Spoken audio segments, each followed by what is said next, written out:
Hey guys, good to see you again. So for today's DIY, we're going to use two of these tall decor boxes or houses from Dollar Tree, and we're going to paint them with this foam brush using Ceram Coat in black and this well-used Waverly paint in steel. So I am going to paint the outside of the decor houses in black, and then I will paint the inside sides of the decor houses in the steel. Dollar Tree does carry these decor houses in two other sizes. However, by the time I got to them, they only had the tall ones left. And I really like these. They're so versatile, so much you could do with these.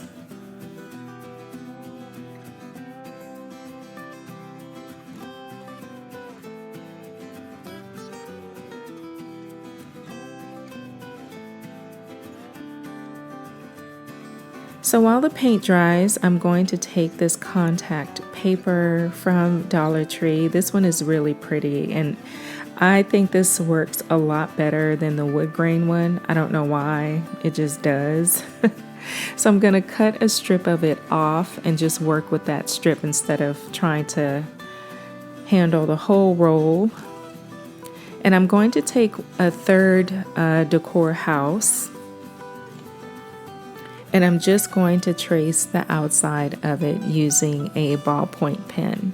Now, it doesn't matter if I get ink on this, because as you can see, there's a bit of width to the sides of the decor house. So I will have to trim it down to fit inside of the decor house. So you won't be able to see the ballpoint pen marking at all. So after I cut it out, I will place it in there and then just trim it down as I go to make sure that it has a pretty snug fit on the inside of the boxes.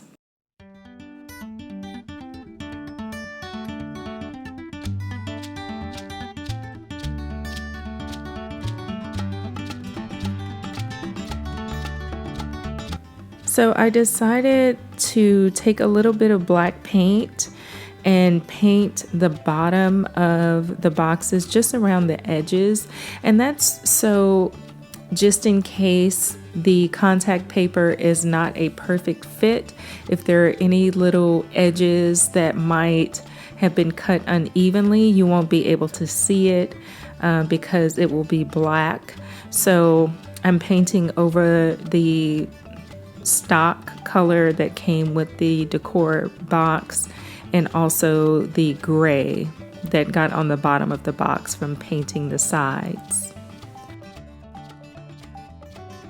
I'm going to peel the backing off of the contact paper to expose the adhesive, and I'm just going to go really slowly and methodically just to make sure that there is good contact with the back of the piece and that there are no air bubbles.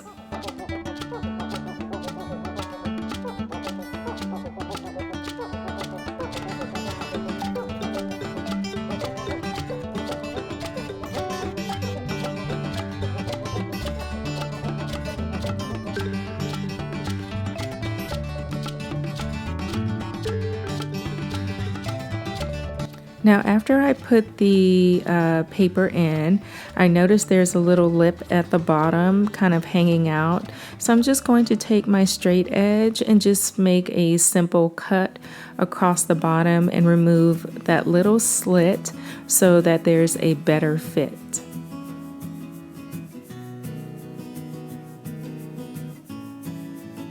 And that's what it looks like. I do want to tell you, make sure that you trace, if you use this contact paper, make sure that you trace over the image that you want inside the box. This has different floral patterns on it. So if you want the same floral pattern, you can cut two. I wanted different ones, and that's why you see two different patterns there. And I really love these flowers. And that's what we have so far.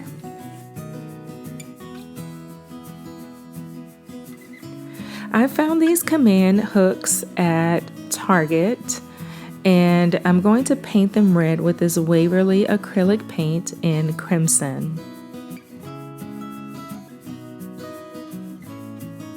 I just cut off a piece of a large foam brush that I got from Dollar Tree, and I'm just going to give these hooks 2 coats of paint.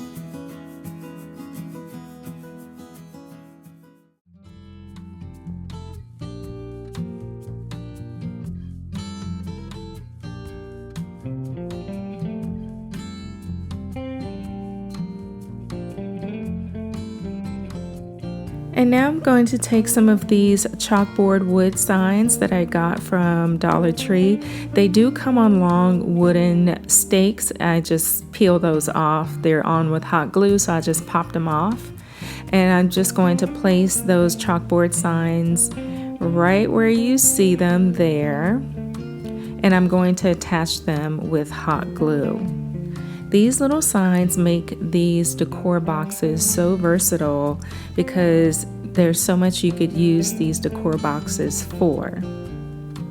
You'll see what I'm going to use them for if you can't tell already. But there is so much that you can do with these decor boxes. I was really excited to find them at Dollar Tree. These little chalkboard signs also come in a plain rectangular shape without the white outline on it. But I thought because the contact paper was so decorative that these would be a more appropriate fit for the overall look. What do you guys think?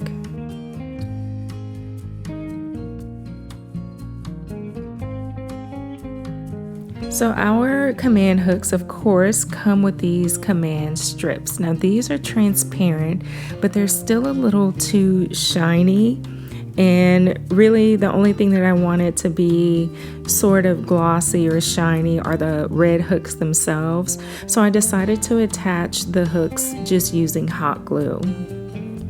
I got these wires from Dollar Tree, and I decided this is what I was going to use to make hangers for the back of the decor boxes. So I just cut off a strip of black wire, doesn't matter which color you use, and then I cut that in half. So I bent that over and then twisted the bottom to create a little hook, or kind of a hanging circular thing. And that's what it looks like. I'm going to make 2 of those hanging circular things and place them towards the top of the decor boxes.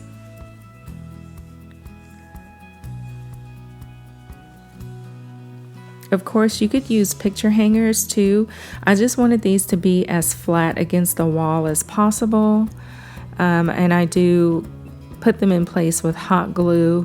These decor boxes obviously were meant to sit on top of something, not necessarily hang up on the wall. That's why I have to make hangers. They did not come with hangers. So I do want them to sit as flush to the wall as possible.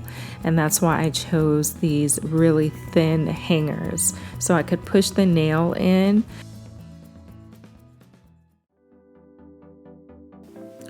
I really love the way these came out.